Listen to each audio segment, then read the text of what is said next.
flap of the butterfly's wings may set catastrophe in motion. Haran, an entire city, lights from the map. Those left behind there did not stand a chance. The world's greatest minds came together and found a vaccine against the Haran virus. Finally, mankind had prevailed against the disease. But people always want more. Despite a promise to shutter its labs, the GRE continued its research in secrecy for military purposes. It didn't take long for Varian PhD to escape into the world once more. The fall happened more rapidly than anyone could have predicted.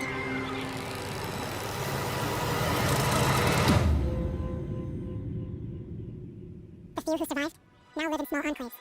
The only means of contact between distant human settlements are lone individuals, brave or desperate enough to travel on their own across dangerous wastelands.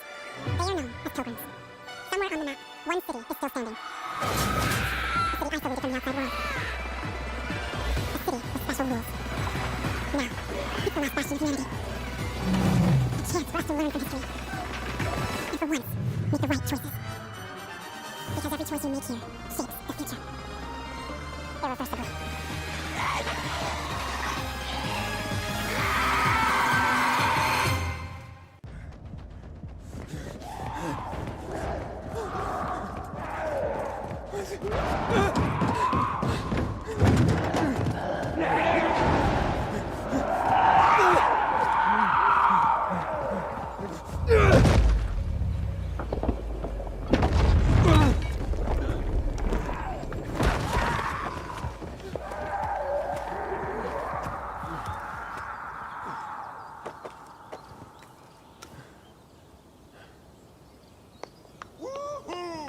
You still got it. You know, this game used to be more fun. And you used to be younger. And dumber. What matters is, you're still just as fast. Because a slow pilgrim is Yeah, a a dead pilgrim. Yeah, I know. Get up here. I want to show you something.